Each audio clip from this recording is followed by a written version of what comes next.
अलीगढ़ पहुंचे भीम आर्मी प्रमुख सांसद चंद्रशेखर आजाद। गोमांस के आरोप में पीटे गए घायलों से मिले चंद्रशेखर। यूपी की कानून व्यवस्था पर चंद्रशेखर ने उठाए सवाल। भाजपा सरकार में यूपी में गुंडाराज कायम। चंद्रशेखर यूपी में आरोपी एसी में सोते हैं और बेगुनाह धूप में भटकते हैं। कई मामलों को लेकर अलीगढ़ पहुंचे सांसद चंद्रशेखर आजाद। उनको मानने वाले लोग हैं, संविधान को मानने वाले लोग हैं, बहन बेटियों का सम्मान करने वाले लोग हैं, ना किसी इस तरह की घटना का समर्थन करते और ना ही इस तरह की मारपीट को, हिंसा को सही मानते हैं। वरना हम पे भी बहुत बड़ा हजूम है कि हम लोग इस हजूम को लेकर जवाब नहीं दे सकते हैं। लेकिन मैं जिस व्यवस्था को हम लोग मानते ही नहीं है, उस व्यवस्था पे हम चले क्यों? हम संविधान को मानते हैं, पुलिस के साथियों के द्वारा ही न्याय कराएंगे, हम कानून के द्वारा ही सजा दिलाने का काम करेंगे आरोपियों को, हम अपनी लड़ाई को लड़ेंगे। लेकिन जिस तरह गरीबों की बेटियों पर और गरीबों की जमीन पे सामंतियों की निगाह है, ये सोच उनको बदलनी पड़ेगी। ना हम अपनी जमीन को जाने देंगे, ना हम अपनी बेटियों के सम्मान से किसी को खेलने देंगे। ये बात सब लोग सामंती समझ।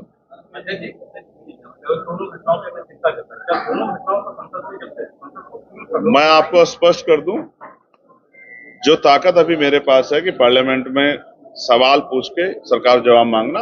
आप जानते हैं जितने विषय शायद मैंने उठाए, शायद किसी मेंबर ऑफ पार्लियामेंट ने नहीं उठाए होंगे। मैं इन दोनों विषयों को उठाऊंगा और इसके बीच में भी अगर कोई ऐसा विषय आ जाएगा, चाहे वो पत्रकारों का हो, चाहे पुलिसकर्मी भाइयों का हो, चाहे सरकारी किसी कर्मचारी का हो, चाहे आम जनता का हो, किसी जाति धर्म का हो, उन सबको हम लोग उठाने का काम करेंगे। यही हमारा चरित्र, यही हमारा कार्य। इसलिए हम लोग पार्लियामेंट में गए। हम वहां गए इसलिए थोड़ा गए कि तनख्वाह लें और बढ़िया भोजन करें। हम वहां इसलिए गए हैं गरीबों की आवाज बने, और हम इस काम करना जानते हैं, हम इस काम को करेंगे। मैं बहुत जल्द पत्रकार भाइयों की भी सुरक्षा हो, इसके लिए भी पार्लियामेंट में एक बिल लेके आऊंगा, मैं आपको विश्वास दिलाता हूं।